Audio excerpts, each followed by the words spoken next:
اعوذ باللہ من الشیطان الرجیم بسم اللہ الرحمن الرحیم وَإِن كُنتُمْ عَلَىٰ سَفَرٍ، اور اگر تم سفر پر ہو، وَلَمْ تَجِدُوا كَاتِبًا، اب وہاں کوئی لین دین کا معاملہ ہو گیا، قرض کا ہو گیا، کاتب کوئی ہے نہیں، فَرِحَانٌ مَقْبُوضَةٌ، تو کوئی گروی شے رکھ لو قبضے میں، فلاں شے آپ کے قبضے میں رہے گی، آپ اتنے پیسے مجھے دے دیجئے، میں جب یہ واپس کر دوں گا اپنی چیزیں آپ میری چیز مجھے لوٹا دیجیے گا، یہ رہن ہے مقبوضہ۔ لیکن رہن سے کوئی فائدہ اٹھانے کی اجازت نہیں، وہ سود ہو جائے گا۔ اگر مکان رہن رکھا گیا ہے قبضہ تو ہوگا اس کا، لیکن یہ کہ وہ اس کا کرایہ نہیں لے سکتا، کرایہ مالک کو جائے گا،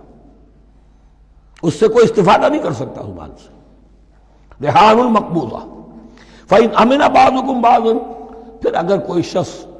اب اطمینان کرتا ہے اور اعتبار کرتا ہے تم میں سے بعض کسی بعض کا، فَلْيُوَدِّ الَّذِي اؤْتُمِنَ أَمَانَتَهُ، تو اب چاہیے اس شخص کو کہ جس کے اوپر یہ امانت آئی ہے، اگرچہ اس کے پاس رہن دینے کو کچھ نہیں تھا، یا یہ کہ دوسرے بھائی نے اس پر اعتماد کیا اور اس کی وجہ سے کوئی شے رہن نہیں لی، تو اب اس سے کوئی غلط فائدہ نہ اٹھائے، وہ گویا کہ اس کے پاس جو اس نے قرض لیا امانت ہے، اس کے پاس وہ امین بنایا گیا ہے۔ فَلْيُوَدِّ الَّذِي اؤْتُمِنَ أَمَانَتَهُ، کہ اپنی امانت واپس لوٹائے، وَلْيَتَّقِ اللَّهَ رَبَّهُ، اور ڈرے اللہ سے جو اس کا رب ہے۔ وَلَا تَكْتُمُوا الشَّهَادَةَ، اور دیکھو گواہی کو چھپایا نہ کرو، وَمَن يَكْتُمْهَا فَإِنَّهُ آثِمٌ قَلْبُهُ، اور جو کوئی گواہی کو چھپائے گا تو اس کا دل گناہ میں مبتلا ہو جائے گا، دل داغدار ہو گیا تو رہ کیا گیا۔ وَاللَّهُ بِمَا تَعْمَلُونَ عَلِيمٌ، اور جو کچھ تم کر رہے ہو اللہ اسے جانتا ہے۔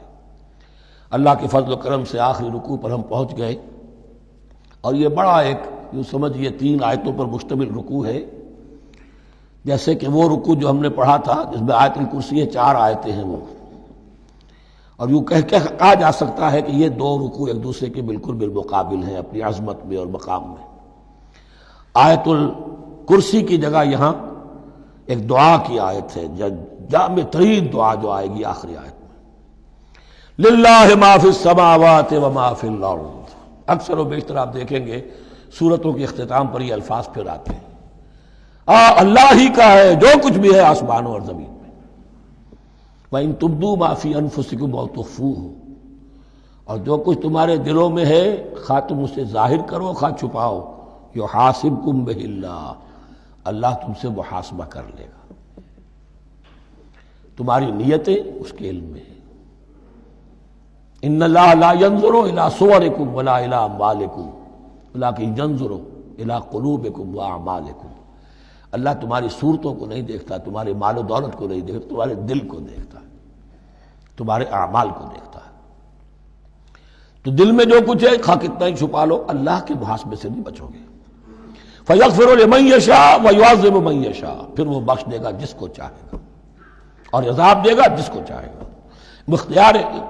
اختیار مطلق اللہ کے ہاتھ میں ہے۔ ہمارے ہاں اہل سنت کا عقیدہ یہی ہے، اللہ پر لازم نہیں ہے کہ وہ نیکوکار کو اس کا جزا ضرور دے اور بدکار کو اس کی سزا ضرور دے، اللہ کرے گا ایسا، یہ دوسری بات ہے، لیکن اللہ کی شان اس سے بہت اعلیٰ اور عرفہ ہے کہ اس پر کسی شے کو لازم قرار دیا جائے،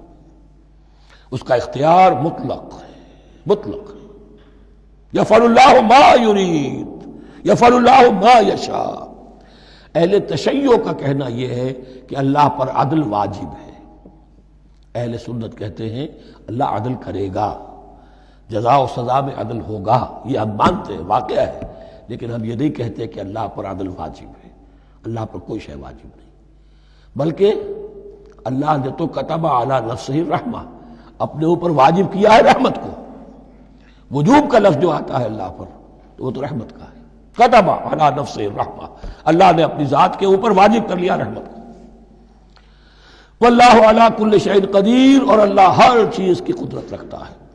صدق اللہ العظیم۔